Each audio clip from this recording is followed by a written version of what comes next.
안녕하세요. 저는 이제 결혼 6년 차에 접어드는 40세 남성입니다. 오늘 인간이기를 포기한 짐승 같은 놈을 여러분들에게 고발하고자 이렇게 글을 올립니다. 제 가정을 박살내고 인생을 송두리째 날려버리려고 했던 그놈에 대한 한 맺힌 분노와 증오심이 아직까지 사라지지 않았거든요. 모든 것의 시작은 7년 전 아내를 처음 만난 날대로 거슬러 올라갑니다. 그때 저는 유명한 남성 의류 브랜드의 매장 관리직으로 일하고 있었습니다. 원래는 대학에서 신문 방송학을 전공했고 기자가 되려고 했는데요. 대학 다닐 때 아는 선배의 부탁으로 홈쇼핑 방송을 하는 채널에서 하던 진행보조 알바 때문에 꿈을 꾸게 되었습니다. 성우야, 내가 보니까 홈쇼핑 진행 쪽에 재능이 있는 것 같다. 기자 되는 것보다는 홈쇼핑 상품 기획자로 진로를 바꿔봐라. 선배 말대로 홈쇼핑 일이 꽤 재밌게 느껴졌습니다. 특히 잘 팔릴 만한 상품을 골라서 구성하는 게 재미있었거든요. 그래서 선배의 권유대로 상품 기획에 대한 공부를 시작했고 졸업 후에 알바를 했던 홈쇼핑 채널에서 입사해서 기획자로 일하게 되었습니다. 주로 남성 정장과 스포츠 의류를 파는 방송을 하게 되어서 의류 브랜드 관계자들과 친분을 갖게 되었습니다. 하지만 관계자들과 친해지고 그 바닥에 오래 붙게 되는 만큼 실적에 대한 압박이 커지기 시작했습니다. 방송을 하면서 실시간으로 올라오는 주문 상황을 볼 때마다 피가 마르는 심정이었죠. 기대에 못 미치는 실적이 나오는 날이면 데스크에 불려가서 질릴 때까지 혼이 나곤 했습니다. 야, 김 PD, 이번 구성 초대박이라고 큰소리 치더니 완전 쪽박이잖아. 이따위로 상품 구성할 거면 사표 쓰고 나가! 새로운 기획을 내놔야 할 때마다 며칠씩 잠도 못 자고 머리를 쥐어짜야 했습니다. 적당한 일자리만 있다면 당장 그만두고 싶은 마음이 굴뚝 같았죠. 그러던 차에 좋은 기회가 찾아왔습니다. 여름 휴가철을 앞두고 제가 기획한 스포츠 의류 세트가 그야말로 초대박 히트를 친 것입니다. 그날 저는 브랜드 회사 간부들과 회식을 하게 되었죠. 그때 담당 부장과 여러 가지 이야기를 하다가 부장님이 제 고등학교 선배란 사실을 알게 되었습니다. 뭐? 땡땡학교 나왔다고? 야, 반갑다. 네가 땡땡학교 나올 줄은 몰랐네. 저랑 같은 학교였을 줄이야. 앞으로 잘 부탁드립니다, 선배님. 선배님은 무슨. 너 혹시 내 밑으로 와서 일할 생각 없냐? 부장이 백화점 매장들을 관리할 매니저가 필요하다면서 자기 밑으로 들어오라고 하더군요. 그 자리에서 조건을 들어보니 지금 일하는 데보다 훨씬 좋아 보였습니다. 그렇지 않아도 지쳐서 그만두고 싶었는데 이게 웬 떡이냐 하는 생각에 냉큼 제안을 받아들였죠. 다음 달부터 직장을 옮겨서 일을 하게 되었습니다. 매장을 관리하는 일은 크게 어려운 일이 없었어요. 무엇보다 실적에 대한 부담감이 별로 없었습니다. 홀가분한 마음으로 일하는 사이 또 2년이 지났고 여러 백화점에 입주해 있는 의류 매장 직원들과 가족처럼 지내게 되었는데요. 의류 매장 여직원들 중 몇 명하고 썸을 타기도 했습니다. 그런데 크게 발전하지 못하고 썸이 깨지는 일이 빈번했죠. 하루는 제가 관리하는 매장 중 한 곳을 찾아갔는데 낯선 여직원이 보였습니다.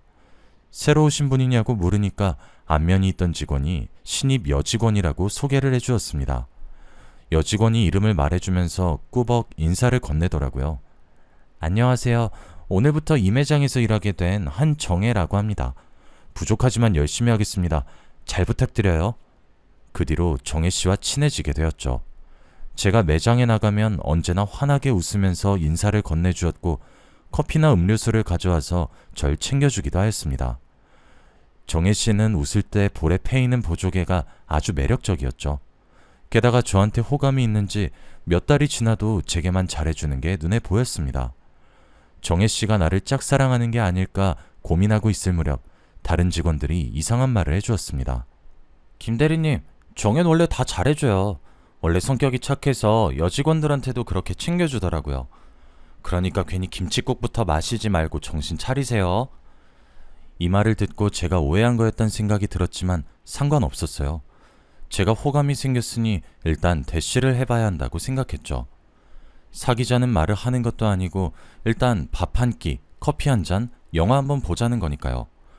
그래서 정혜씨가 일하는 곳으로 가서 데이트하자고 해봤습니다. 정혜씨, 영화 시사회 티켓이 생겨서 그런데 주말에 시간 괜찮으세요? 영화 티켓이요? 무슨 영화인데요? 배우 정성 나오는 거 아세요? 그 영화인데. 너무 좋아요. 저 그 배우 엄청 좋아해요. 그 영화만 본 게 아니었어요. 어느 날은 뮤지컬을 보러 가자고 했고 괜찮은 맛집이 있다고 같이 가자고도 했죠. 그때마다 정혜 씨는 한 번도 거절하지 않고 순순히 데이트에 응했습니다. 그렇게 2달 정도 지났을 때였을까요? 뜻밖의 황당한 일이 벌어졌습니다. 정혜 씨랑 같이 밥을 먹고 있는데 예상도 못한 질문을 하더라고요. 김 대리님, 혹시 저 좋아하세요? 네? 갑자기 무슨 말을... 아니, 맨날 밥 먹자, 영화 보자고 하는데 사귀자는 말씀을 안 하시더라고요. 그건 말하고 싶었는데 어떻게 말해야 할지 몰라서. 그럼 우리 진지하게 만나봐요. 김 대리님이 고백하는 거 기다리고 싶었는데 애매한 사이는 싫어서요. 이렇게 갑자기 사귀는 건 처음이네요. 저도 이렇게 질질 끄는 남자 처음이었어요.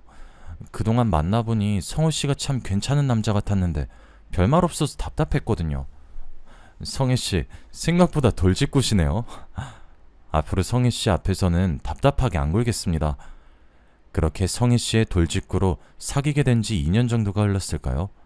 저랑 성혜 모두 나이가 차서 그런지 장인어른께서 결혼을 서두르시더라고요.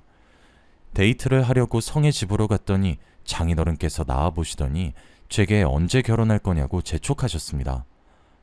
결혼해야죠. 결혼할 거면 당연히 성혜랑 할 겁니다. 아니, 갑자기 무슨 결혼이야. 오빠한테 그러지 말라니까 왜 자꾸 그래? 그래, 일부러 그러는 거다. 성혜야, 결혼이란 게 별거 없다. 그저 시간 맞고 마음만 맞으면 하는 게 결혼이란 거야. 자네, 집은 있나? 아직 신혼집도 장만하지 못한 상태라 결혼은 좀 그렇습니다. 제가 준비되면 바로 성혜랑 결혼하도록 하겠습니다. 저도 하루빨리 성혜와 한 집에서 살고 싶었지만 집 한 채 장만할 형편이 되지 못했습니다. 그렇다고 부모님에게 손을 벌릴 상황도 아니었죠. 엄마가 몸이 아파서 병원에 계셨고 장사를 하시는 아버지 수입의 절반 정도가 엄마 병원비로 들어가는 형편이었습니다. 성혜가 결혼 이야기 그만하라고 장인어른을 집으로 끌고 가려고 해도 고집이 있으셨습니다. 준비가 되면 결혼하겠다는 말에 장인어른께서 물으셨죠. 만약 대출로 집을 사게 된다면 자네가 얼마나 감당할 수 있나? 글쎄요, 한 7천 정도 될 것 같습니다. 그러면 나머진 내가 보태줄 테니 아파트 하나 장만해라. 장인어른의 파격적인 제안에 진짜로 결혼해야 하나 싶었습니다. 그런데 정신 차리고 보니 경매로 나온 아파트들을 보고 있더군요. 그 중에서 3억짜리 아파트를 구매하게 되었습니다. 당연히 장인어른의 도움으로 산 것이니 명의는 장인어른 앞으로 해드렸죠. 그렇게 저희가 결혼을 하게 되고 꿈에 그리던 신혼생활도 시작하게 되었습니다. 아내와 결혼을 하고 보름 정도 지났을 때였을까요? 아내가 수상했습니다. 밤늦은 시간인데 전화가 걸려왔고 그때마다 아내가 제 눈치를 보면서 전화를 받았습니다. 어떨 때는 저 몰래 나가서 전화를 받는 날도 있었습니다. 아내에게 누구냐고 물어보면 결혼 전에 대출받은 것 때문에 온 독촉 전화라고 하더군요. 그래서 제가 버럭 화를 내며 말하였습니다. 뭐? 아무리 채무자라도 자정이 넘은 새벽에 독촉 전화하는 건 엄연한 불법이야. 당장 신고해. 아니, 난 그렇게는 못해. 사금융에서 돈을 빌렸거든. 사금융? 당신 사채 썼단 말이야? 그럴 사정이 있어서 500 정도 빌렸어. 별거 아니야. 아직 갚을 때가 안 됐는데 자꾸 독촉을 하네. 다음 달에 갚아버리면 끝나. 아내는 사채가 조금 있지만 자기가 알아서 해결할 테니 걱정하지 말라고 했습니다. 그 뒤로 아내가 도대체 무슨 짓을 저지르고 있나 지켜보게 되었죠. 제 예상대로 아내의 이상한 행동이 계속되고 있었습니다. 어느 날 집에 와보니 현관에 보조키가 2개나 더 달려있더군요. 복도로 통하는 창문에는 쇠창살까지 설치되어 있어 아내에게 이게 도대체 뭔지 물어봤습니다. 여보, 도대체 이게 다 뭐야? 보조키는 왜 달았고 쇠창살은 왜 단 건데? 도둑이라도 들었어? 경비 아저씨가 그러는데 바로 옆동에 강도가 들었대. 나 혼자 집에 있으려니까 무서워서 설치한 거야. 그렇구나. 집에 들어오는데 깜짝 놀랐잖아. 다음엔 말하고 달아. 이런 건 상의하고 해야지. 당신만 사는 집 아니잖아. 제가 이렇게 말하긴 했지만 옆동에 강도가 들었다니 걱정이 되긴 했습니다. 아내가 결혼한 후로 매장을 그만뒀거든요. 혼자 있으면 당연히 무서울 거라고 생각했습니다. 한편으론 상의도 하지 않고 멋대로 보조키와 새창살을 단 아내에게 서운했는데요. 저는 은근히 맞벌이를 바랬는데 아내가 저한테 말도 안 하고 사직서를 냈거든요. 제가 왜 말도 안 하고 그만뒀냐고 물어보니까 결혼 전부터 전업주부를 원했다고 합니다. 서운하다고 말해봤자 듣지도 않는 것 같았죠. 사직 처리된 거 미룰 수도 없으니 더 이상 싸우지 않으려고 그 이야기를 꺼내지 않았습니다. 그런데 시간이 지날수록 아내가 지나치단 생각이 들더군요.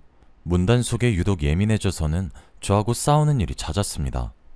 그날은 아내가 씻는 사이에 배달 음식을 시킨 날이었습니다. 너무 배가 고파 말도 안 하고 시킨 것인데 아내가 초인종 소리를 듣고 놀라 저한테 소리를 지르는 거 있죠. 당신 뭐야? 배달시킬 거면서 왜 말도 안 해? 아니, 당신 씻고 있었잖아. 당신 찜닭 좋아해서 일부러 이거 시켰는데 왜 그래? 사람이 배가 많이 고프면 말도 안 하고 시킬 수도 있는 거 아니야? 내가 뭐 말도 안 하고 배달시키니까 그렇지. 이상한 사람이 초인종 누른 줄 알았잖아.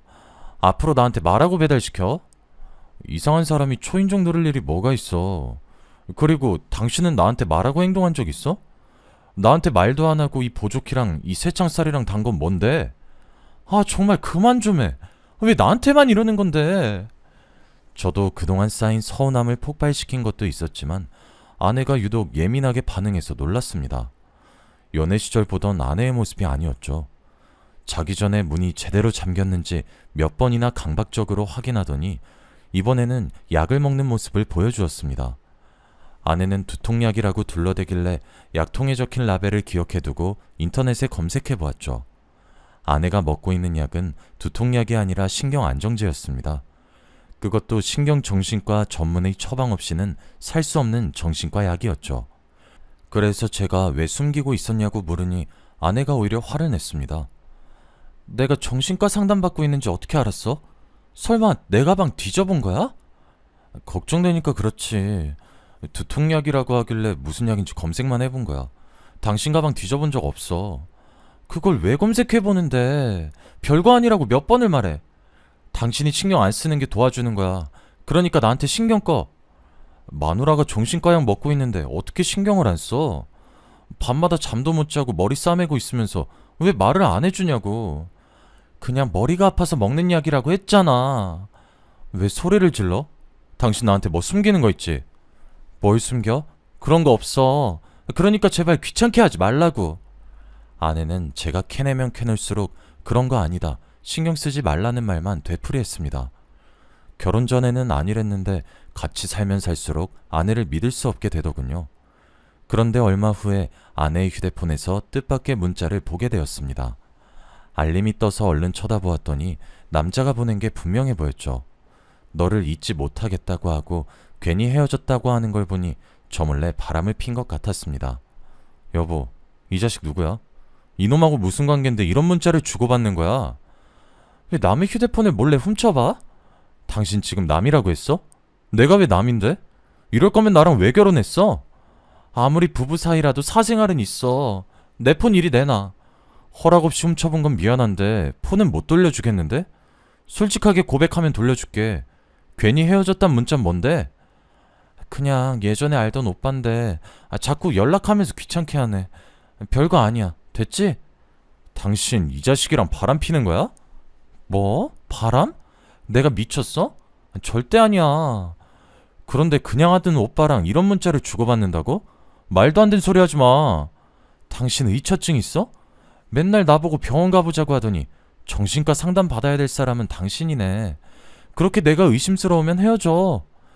제가 불륜을 의심하자 아내는 길길이 날뛰면서 이혼하잔 말을 했습니다. 저희들은 그날 심하게 말다툼을 했고 서로에게 남아있던 애정마저 사라지고 말았죠. 결혼한 지 겨우 2달 된 신혼인데도 각방을 쓰게 되었고 서로 대화도 하지 않게 되었습니다. 그리고 며칠 후에 엄청난 사건이 터지고 말았습니다. 아내가 감쪽같이 사라졌는데요. 짐을 챙겨서 집을 나간 게 아니라 말 그대로 하루아침에 사라진 것입니다. 아내의 노트북도 집에 그대로 있고 옷이나 신발까지 모두 다 그대로 있었거든요. 전화를 해봐도 휴대폰은 계속 꺼져 있었고 문자를 해도 답이 없었습니다. 그래서 장인어른을 찾아가서 아내가 없어졌단 말을 전해드렸습니다. 정혜가 없어지다니 그게 무슨 말인가? 저도 어떻게 된 영문인지 모르겠어요.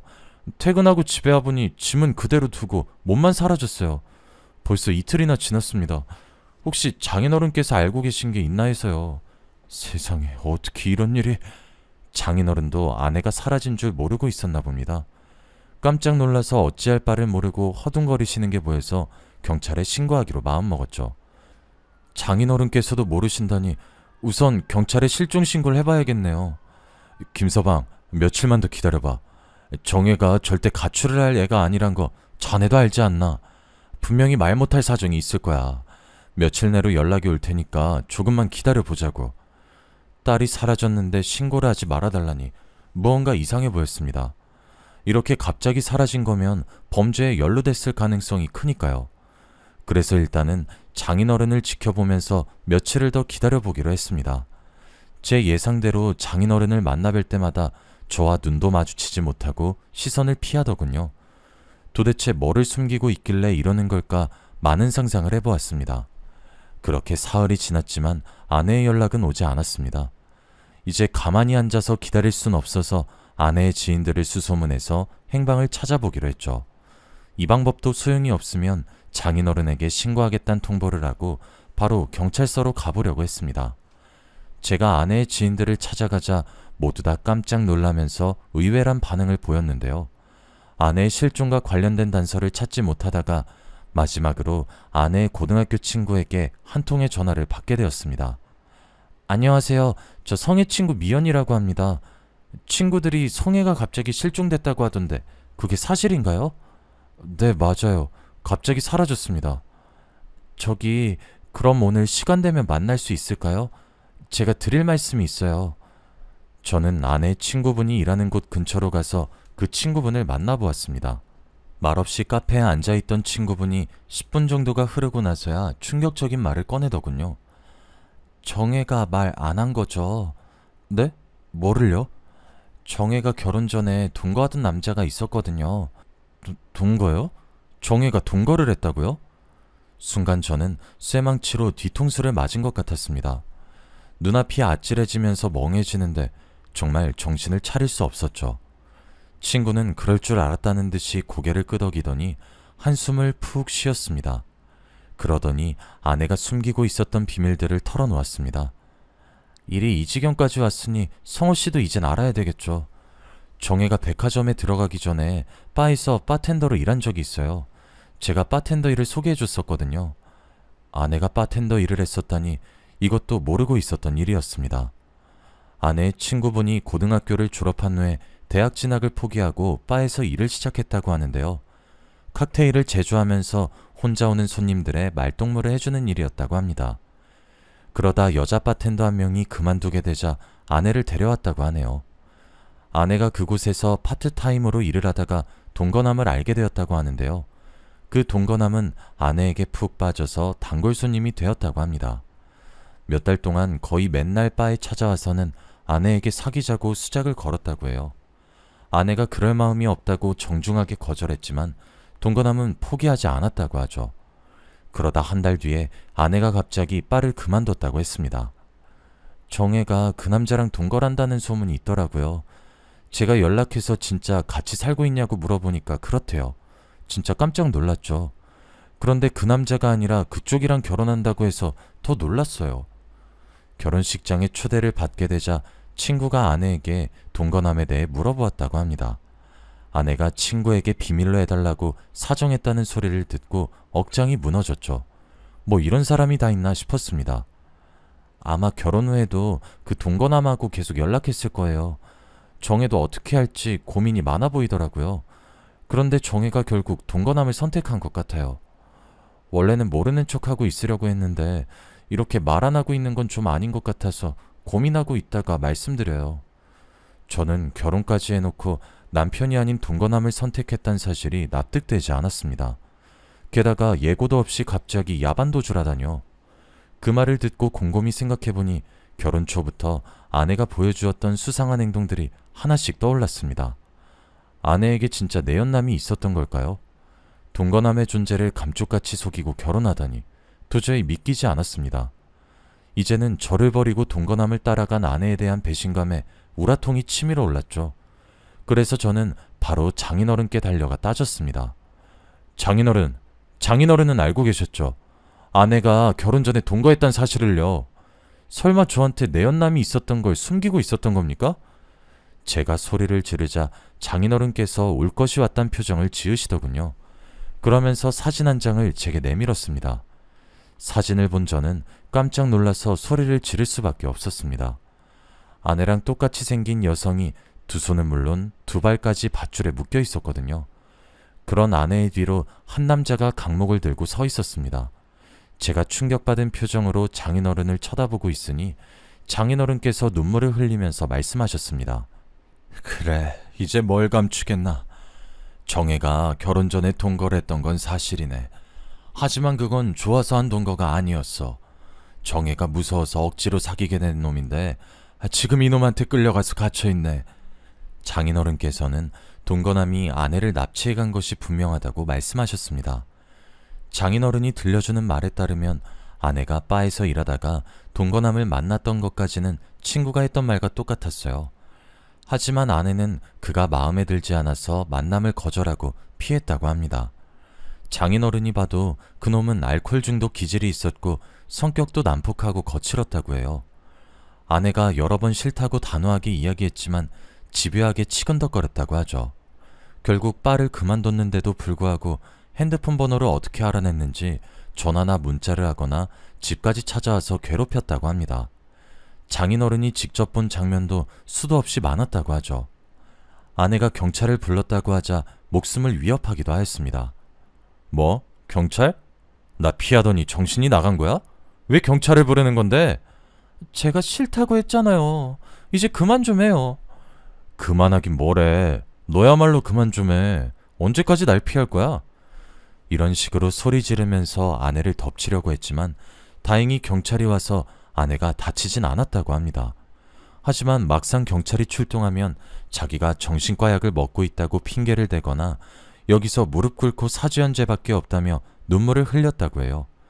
그렇게 눈물을 흘리다 경찰이 가버리면 그놈은 악마로 돌변했다고 합니다. 매일같이 협박 문자와 전화를 해대서 아내가 노이로제에 걸렸다고 하죠. 몇 번이나 이사를 하고 전화번호를 바꿔도 그놈은 아내가 있는 곳을 어떻게든 알아내서 찾아왔다고 하는데요.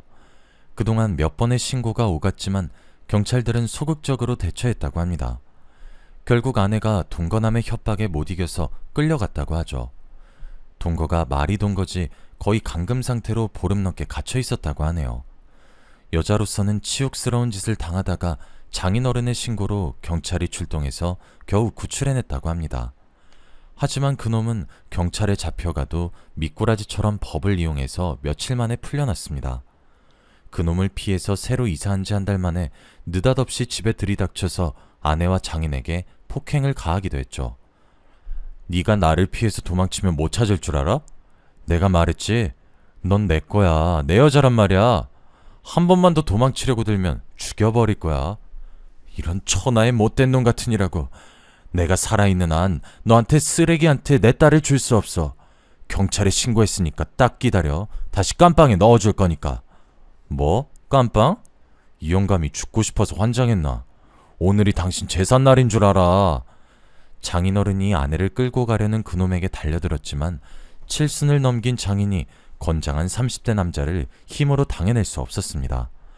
장인어른이 결국 그놈에게 맞고 기절해버렸죠.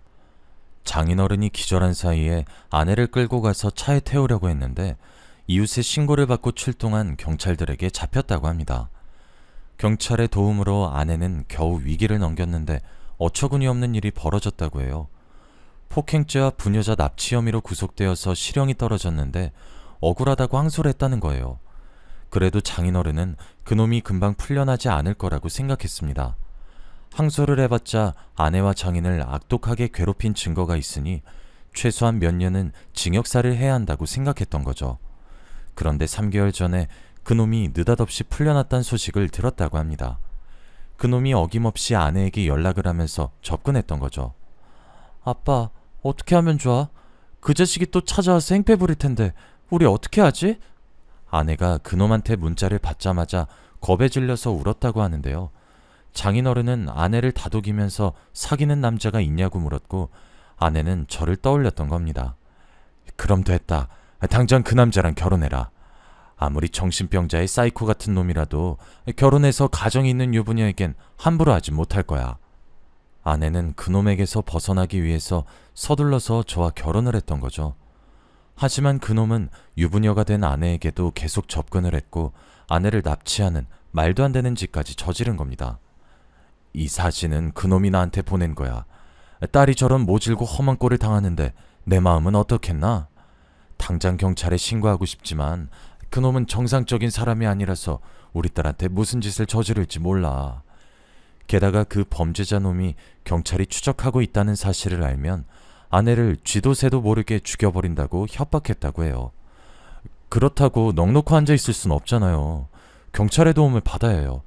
신고 안 하면 안 사람이 어디 있는지도 알 수 없습니다. 저는 몇 분 동안 장인어른을 설득시킨 뒤 경찰서로 달려가서 아내가 납치당한 것 같다고 말했습니다. 그런데 경찰이 하는 말이 기가 막혔습니다. 그 납치범이 옛날에 동거하던 남자라고 하니 바람이 난 거 아니냐고 하더군요. 경찰이란 작자들이 낄낄대면서 말하는데 속에서 열불이 터졌습니다. 제가 이성을 잃고 지금 장난하는 거냐고 소리치니 그제야 나이가 지긋해 보이는 경찰이 와서는 제게 이렇게 말하였습니다. 실종이 아니라 단순 가출 같습니다. 경찰서는 개인적인 가정사를 해결해주는 곳이 아닙니다. 제가 보기엔 가정법원에 가보셔야 할 것 같아요. 네? 이건 가출이 아니라 납치라고요. 저 증거도 있어요. 여기 아내가 납치당한 사진도 있는데. 네네, 거기 두고 가세요. 경찰은 제 말을 들을 생각이 없어 보였습니다. 제가 제출한 신고 서류를 귀찮다는 듯이 던져버리더니 갑자기 폭행 신고가 들어왔다고 나가버리더군요.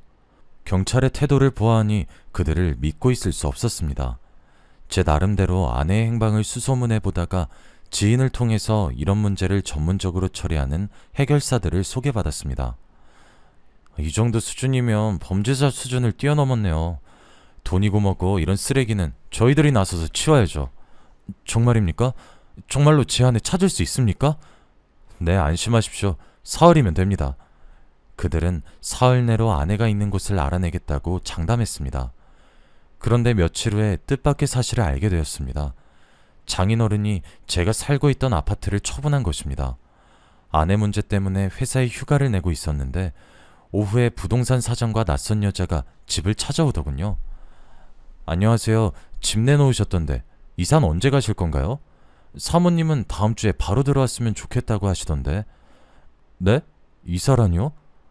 김두철 씨가 직접 오셔서 한 달 전에 집 내놓으셨어요. 그리고 바로 어제 이 아파트 팔렸는데? 이건 또 무슨 말인지 싶어서 서둘러 장인어른 집으로 달려갔습니다. 아파트 명의가 장인어른 이름으로 되어 있었지만 제 돈도 7천이나 들어가 있었습니다. 게다가 제가 사는 곳인데 멋대로 집을 팔다뇨. 도저히 납득할 수 없었습니다. 장인어른, 저한테 한마디 상의도 없이 집을 팔아버리면 어떡해요? 전 길바닥에 나앉으라는 겁니까? 나도 어쩔 수 없었네. 자네는 능력이 있으니 사는 곳쯤은 다시 구할 수 있는 거 아닌가? 그놈이 3억을 주면 정해를 풀어주고 다시는 행패 부리지 않겠다고 각서 쓰겠다고 하는 바람에 급하게 집을 내놓은 거네. 경찰도 신경을 안 쓰는데 돈으로 해결해야지. 별다른 방법이 있겠나.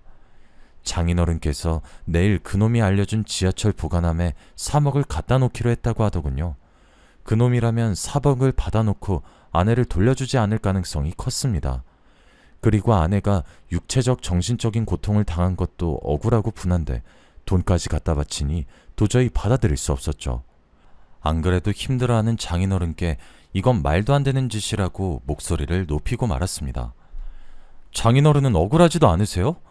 쳐 죽여도 시원치 않을 놈한테 돈을 줄 생각을 어떻게 하세요? 저는 절대 그렇게 못합니다. 제가 해결할 테니 맡겨주세요. 내가 오죽하면 이러겠나. 오죽하면. 장인어른이 제 말을 듣고 너무 서럽게 우시더라고요. 저는 잠도 못 자고 해결사들 연락만 기다렸습니다. 이틀 뒤 해결사들에게 전화가 와서 받아보니 아내가 있는 곳을 알아냈다는 겁니다. 경기도의 한적한 시골에 있는 버려진 비닐하우스에 있다는 소식에 얼른 차를 몰고 달려갔습니다. 그리고 몰래 숨어있던 해결사와 함께 안으로 들어갔죠. 한 달 넘게 악마 같은 놈한테 잡혀 있었던 아내는 처참한 몰골을 하고 있었습니다. 며칠 동안 제대로 먹지도 못해서 피골이 상접해 있었는데요. 저를 본 아내가 깜짝 놀라더니 고개를 숙이며 눈물을 터뜨리고 있었습니다. 위험하게 여긴 왜 온 거야? 그냥 가. 나 내버려 두고 가라고. 무슨 소리 하는 거야? 내가 당신 구하려고 얼마나 노력했는데. 잠깐만 기다려봐. 내가 묶인 거 바로 풀어줄게. 제가 묶여있는 아내를 풀어주려고 하는데 비닐하우스 너머로 웬 남자 목소리가 들려왔습니다. 뒤를 돌아보니 덩치가 큰 남자가 들어오고 있더군요. 이 자식들 뭐야? 왜 남의 집에 들어와서 난리야? 그놈은 해결사를 보더니 강목을 집어들고 달려왔습니다. 하지만 해결사가 그놈보다 덩치가 커서 휘두른 주먹에 기절을 하고 말았죠. 그놈이 곧바로 일어나서 달겨들길래 제가 발로 차서 힘껏 넘어뜨리고 분이 풀릴 때까지 발길질을 해댔습니다. 그렇게 그놈이 정신을 잃자 서둘러 아내를 풀어주었습니다. 여보, 내가 왔으니까 이제 괜찮아. 집으로 가자. 다 끝났어. 저는 아내를 데리고 가기 전에 의식을 잃은 그놈을 밧줄로 묶어놓았습니다. 그리고 알게 된 충격적인 사실은 그 인간 말종에게도 결혼한 아내가 있었단 겁니다. 그놈 주머니를 뒤져 핸드폰을 살펴보니 소름 끼치는 문자 내역이 보이더군요. 돈이 궁해지니 아내를 납치하고 장인어른을 협박한 거였습니다. 아내를 좋아해서 미친 게 아니라 아내 몸값을 뜯어내 호화롭게 살 계획이었던 거죠. 제가 결국 이런 사실을 증거로 모아 신고를 하니 잠시 후에 경찰이 현장에 출동을 하였습니다. 납치범 마누라도 미쳤는지 경찰에게 저를 체포하라고 소리를 지르고 있더군요. 저놈이에요. 저놈이 제 남편을 정신이 나갈 정도로 때렸어요. 어서 잡아가세요. 하지만 경찰이 그놈이 휘둘렀던 강목을 발견했습니다. 그곳에 피가 묻어 있어서 DNA 검사를 해보겠다고 했는데요. 보나마나 다른 사람의 피거나 아내의 피가 묻어 있겠죠. 그리고 옆에 있던 해결사가 증인이 되어 주었습니다. 해결사에게는 이런 일이 자주 있었는지 아내를 구출한 순간을 휴대폰으로 촬영해 두었더군요. 그 동영상을 본 경찰이 그제야 저희 편을 들고 납치범을 체포하였습니다. 아내를 납치한 현장도 세심하게 관찰하며 숨겨져 있던 흉기도 찾아냈죠. 야, 이 흉기 증거물로 수집해. 내가 보기엔 정당방위 같은데, 안 그래? 제 생각도 그래요. 요즘 세상에도 이런 놈이 다 있네요. 이놈 어디서 본 것 같은데. 저번에도 폭행죄랑 협박죄로 들어간 놈 아니야? 네, 맞는 것 같아요. 이번에 깜빵 들어가면 꽤 오래 살다 나오겠네요. 경찰들이 하는 말을 듣고 엄청난 희망을 품었죠. 제발 저런 놈들은 적어도 10년 뒤에나 나오길 바랐습니다. 인간이라고 하기 어려운 이 두 짐승들은 감옥으로 들어갔는데 아내는 지금도 그놈들 때문에 불안해하고 있네요. 아내가 정신병원에 다니면서 치료를 받고 있지만 수면제 없인 자지 못하고 있습니다. 경찰들이 감옥에 갔으니 안심하라고 했지만 여전히 아내가 걱정됩니다. 아예 외국으로 뜰 생각도 있는데 또 가면 아내가 적응하지 못할까봐 고민이 되네요. 저희는 앞으로 어쩌면 좋을까요? 답답한 마음에 이렇게 사연을 보내봅니다.